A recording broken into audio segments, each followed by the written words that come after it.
Hello, welcome back to my YouTube channel for another interesting story. Today I have the honor to introduce you Sly North, a veteran of the Battle of Monte Cassino. His son Tim contacted me in 2012 because it was a great wish of his father to come back to the battlefield and visit the location where on 8 February 1944 he was wounded. I could follow the footsteps of the unit thanks to Sly, because during the war he actually wrote any movements from his basic training through the time that he was back, including where and how he was wounded. 18th March 1943, Sly was enlisted, 4th Cluster, Battle Creek, Michigan. From there he went to basic training 3 days later in Fort Jackson, Columbus, South Carolina. He completed his basic training and was promoted to private first class machine gunner 30 caliber light. Here's some interesting information how a machine gun 30 caliber was operated in World War II. This is the light machine gun section. It is equipped with two Browning light machine guns, model 1919 A4. These weapons are belt-fed, recoil-operated, and air-cooled. Ordinarily, they operate in pairs. Listen to this pair firing.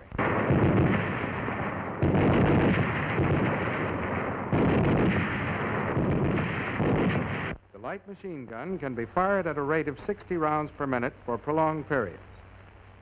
Its maximum usable rate is 150 rounds per minute, but the weapon can only fire at this rate for very brief periods without overheating. A spare barrel is carried for each gun.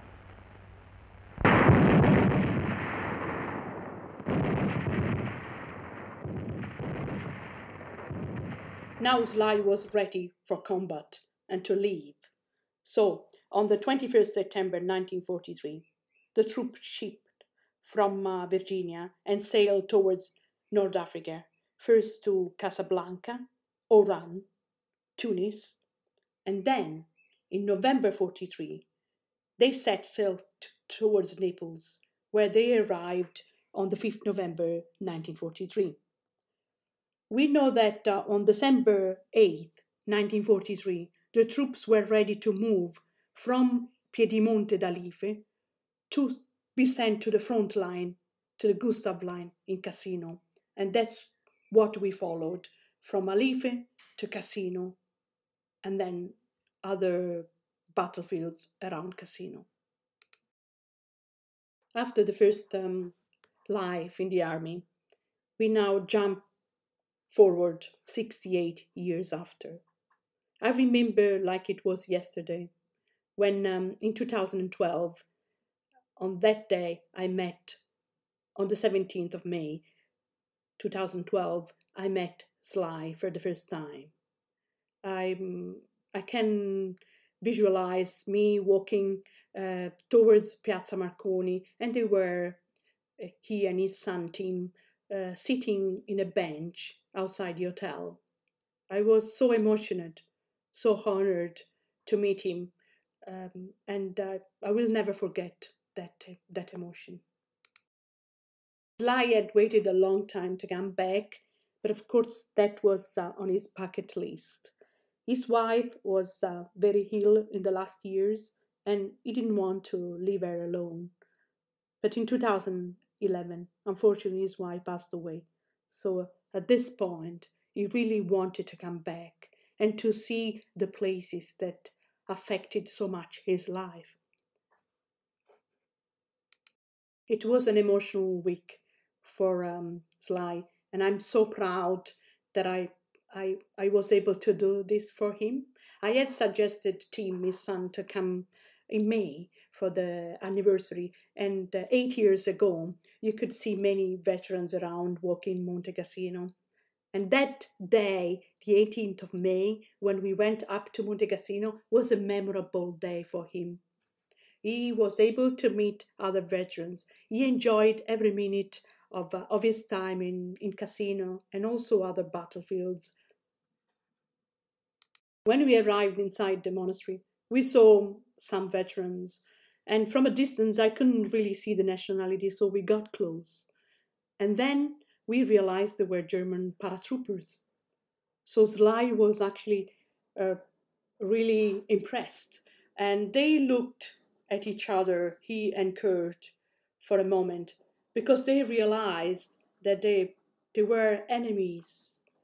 But it was a moment, and then they hugged each other. Kurt was actually a paratrooper, and when he was 17 years old, he said he wanted to join the war. He wanted to be a pilot, but there was no time from training, so the best he could do was to become a paratrooper. And when he understood that Sly was an American veteran of Monte Cassino, he hugged him. They hug each other. They spend memorable moments talking of their time. And you understand in this minute that a soldier is a soldier is a man, and everyone fought hard for his country, and everyone suffered so much.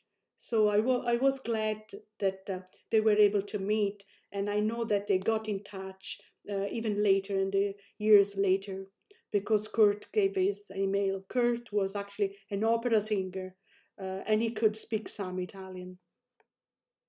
Every stop we took, there was a ceremony or something going on. It seems like planned, but it was not. We actually happened to be in the middle of many private ceremonies, and so at Castle Hill, he met British veterans, and then again at the Rapido River, the same group. We went to other battlefields and to pay respect to the fallen soldiers at the Belle of Peace. We went to Sant'Angelo at the memorial for the 36th Texas Division, and of course we went to San Pietro, which is in Italy, the only town not rebuilt on the same location, and so it's frozen to 1943. I was very happy, and I was happy for him of this experience. He also told me many stories that he remembered very clearly. For example, he said when he was moving up to the front line after having left Naples, he was with Senegalese troops, Senegalese that were with the French expeditionary forces. And then he told me that they actually walked up the mountains from the slope of the mountain Piedimonte up to the top, and then from there through mountains to reach Cassino. And the Free French, while they were climbing up the mountain, they had heavy boots like everyone else, but they didn't want to carry the boots, so they preferred to walk bare feet, and so they just dropped the boots. They forgot about the boots and they walked bare feet. But when they went up the mountain, they had frozen feet because there was snow. He also told that the Senegalese troops had chickens, dead chickens, hanging from their belts, and that was the dinner for their dinner. And also they had long knives that they had for weapons.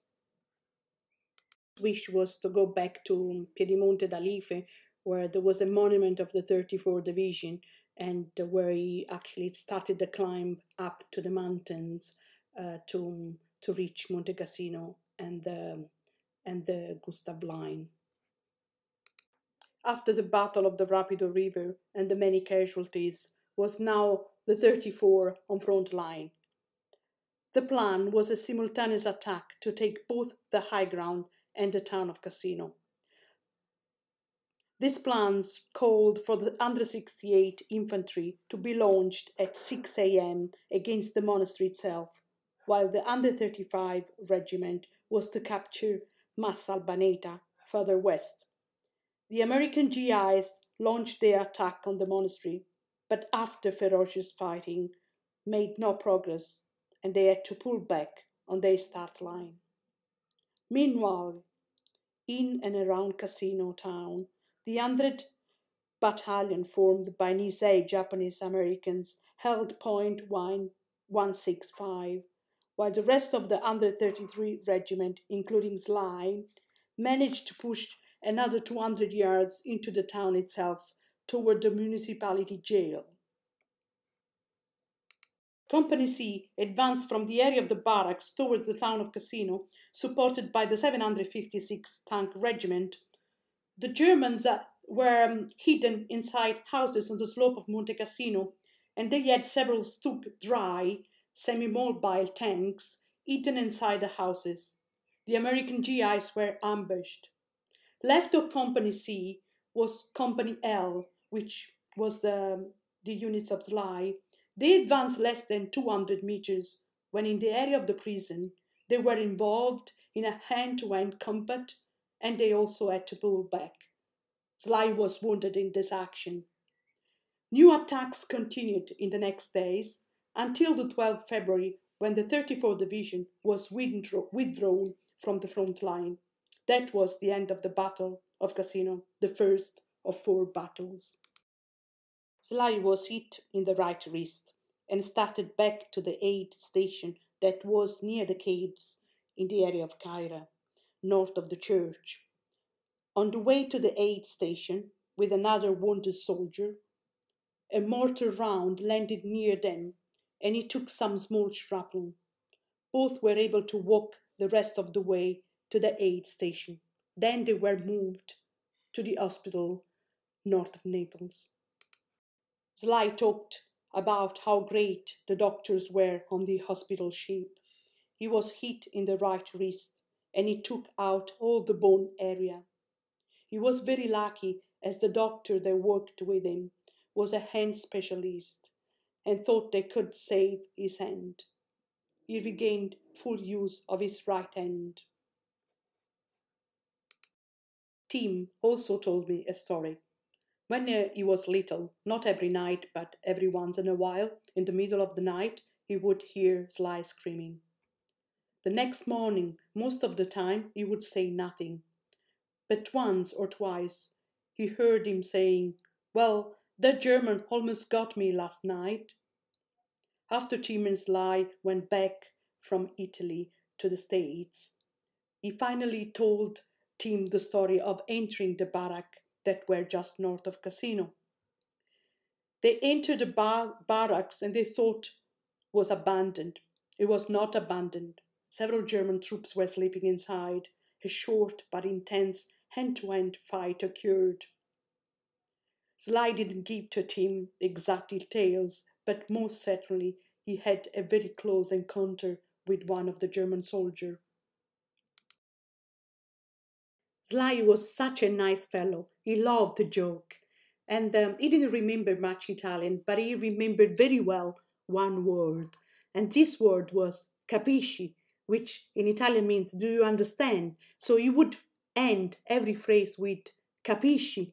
And so that was our joke. And then I still think about it every time I hear the word capisci.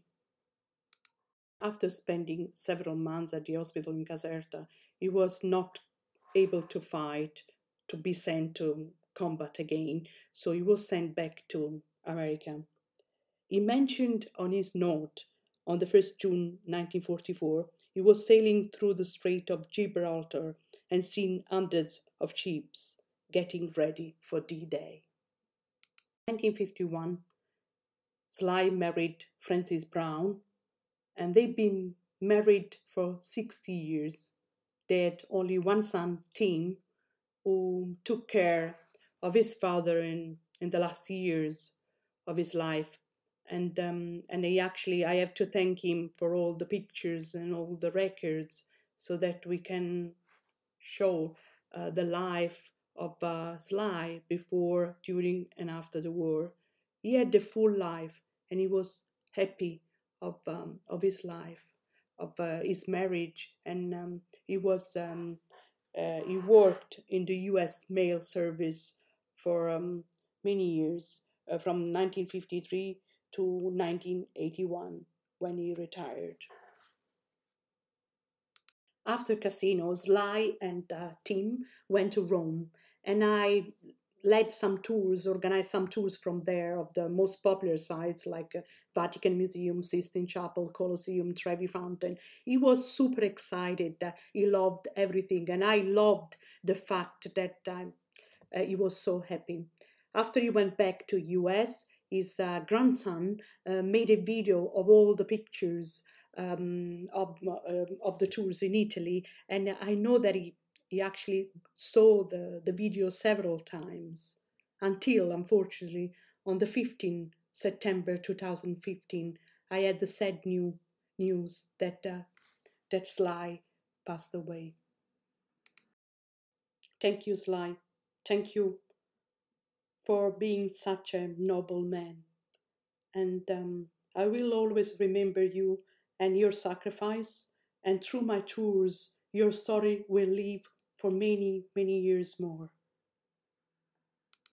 I had the honor of meeting Sly, and his stories won't be forgotten because they will live for many years more through my tours. Thank you, Sly. Thank you for your sacrifice. You will be always in my heart. May you rest in peace.